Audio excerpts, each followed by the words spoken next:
1929年9月，美国财政部长安德鲁·梅隆信誓旦旦地向公众保证，美国繁荣的高潮将会继续持续下去，利用普通群众的美国梦，鼓动群众买股致富，胸脯拍的那是啪啪响呀。那时候的美国确实也有繁荣的底气。1921年工业生产指数都还只有67，1928年就到了110，1929年更是涨到了126，股市同样蒸蒸日上。但打脸来得太快了，而且拍得更响。1929年10月29日，一场空前烈度的大萧条从美国开始，迅速席卷了整个资本主义世界。美国金融崩溃了，股票下跌的速度连显示器都跟不上，无数美国人眼睁睁地看着他们大半辈子的积蓄在短短几天内烟消云散。2个星期的时间，美国股市蒸发近300亿美元，相当于美国在一战期间的开支总和。美国历史学家威廉·曼彻斯特曾在《光荣与梦想》中写道：千百万人只因像畜生那样生活，才免于死亡。大萧条期间，美国近400万中学生中途辍学，失业人口830万，无收入成年男女和儿童近3400万。这里还不包括情况更为严重的1100万美国农民，社会治安日益恶化，还有许多人因忍受不了生理和心理的痛苦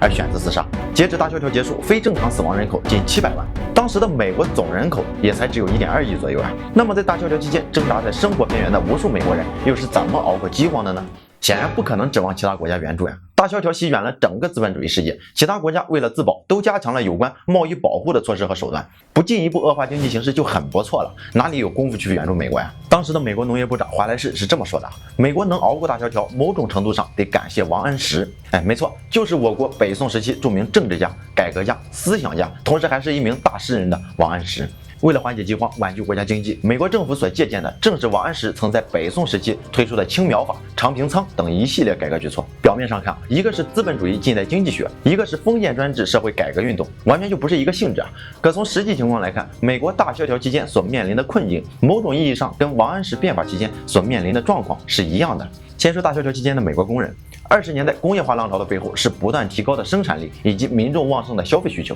可工人的工资却增长缓慢。1928年，美国工人每小时的平均薪资相比一战后只上升了2%，生产效率却疯涨55%，购买力严重不足呀，产能过剩。那么一旦等这种供需不平衡的关系突破阈值，势必就会导致一些产品的价格下跌，企业亏损。家底厚点的企业还能通过裁员、降薪等手段弥补下亏损，家底薄的可能就得负债经营，甚至是直接倒闭破产。这样一来，失业人口就多了。想要重新找一份工作吧，美国工业产量在大萧条期间暴跌近40%，贸易额减少70%，银行都一个接一个的倒闭，又哪里还会有那么多工厂去容纳这么多的失业人口呢？再说美国农民，相比工人阶层，美国农民在大萧条期间的日子里更惨，因为他们不像我们国家主要是以家庭为单位的自耕型小农经济，再怎么着也还能保证日常的吃喝，而是集资本化、规模化、自动化于一身的大农业，农机、设备等资本投入要远大于劳动投入。说白了就是我国农民小成本甚至零成本就可以种地，美国农民就得贷款种地。也就是说，美国工人阶层大量失业后，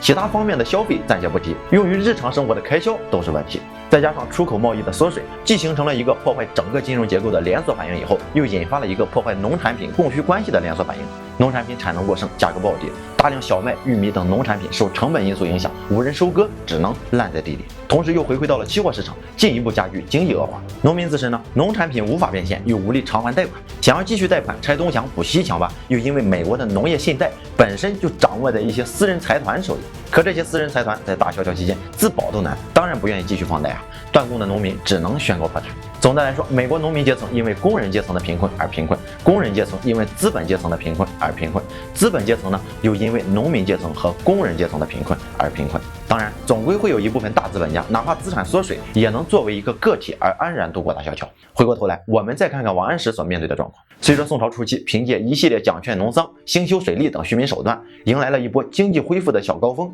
可因为宋初并没有在土地问题上明文限制兼并，导致很多地主阶级为了满足私利，利用各种手段大肆兼并土地。最典型的手段就是高利贷，百姓购买种子需要贷款，贷款又需要抵押。大家可以试想一下啊，买种子都需要贷款了，宋朝农民家里还有什么能抵押的呢？无他，就是土地。可是借了高利贷，想还清就不是那么容易了。遇到丰收的年头，勉强凑够还清了，那明年呢？后年呢？还是得继续贷款。一旦还不清或者遇到灾年，也就只能眼睁睁地看着那些大地主阶层把土地拿走。想要求生，只能沦为替地主阶层打工的佃农，顶多就是聊以维持生计啊，发家致富肯定是不可能了。久而久之，富者愈富，穷者愈穷，社会矛盾自然也就越来越大。大家可以试着把大萧条期间的美国各个阶层带入到北宋时期的大地主阶级以及农民阶层里边。是不是感觉很像？王安石变法的改革举措，比如说青苗法，针对的就是土地兼并，会根据百姓的意愿，让农民预估当年的粮食产量，然后折算成钱，再由朝廷出面，国库拨款，以贷款的形式借给农民，从根本上限制地主阶级的土地兼并手段。虽说还是贷款也会产生利息，可最起码不是高利贷了。北宋农民完全有能力承担，甚至在丰收后还了贷款，手上还能有余钱去购买下一次种植所需要的种子，后面自然也就不再需要贷款了呀。这是一个良性循环。美国政府当时的解决办法就是效仿青苗法，通过政府向农民发放贷款。无论如何，先得让农民尽快找到生机，稳定供需关系中的供应环节，同时为解决大萧条找到一个突破口。否则大量农民破产，市场上到处都是饥荒，还怎么解决经济问题啊？稳定了供应环节，那城市工人阶层的需求环节就好解决了。王安石在这里同样有现成的解决方案：长平仓，也就是胡佛政府于1930年成立的联邦农业局以及谷类稳定公司。虽然名字不一样，但应用目的是一致的。北宋时期的长平仓除了救济灾民，主要是为了稳定粮价，防止丰收年头谷贱伤农，或者灾年谷贵伤民。说白了就是市场粮价偏低的时候，朝廷适当提价收购；市场粮价偏高的时候呢，朝廷又适当降价抛售。美国的长平仓也同样如此，也是以提价收购农产品的形式，提高市场农产品成交价格，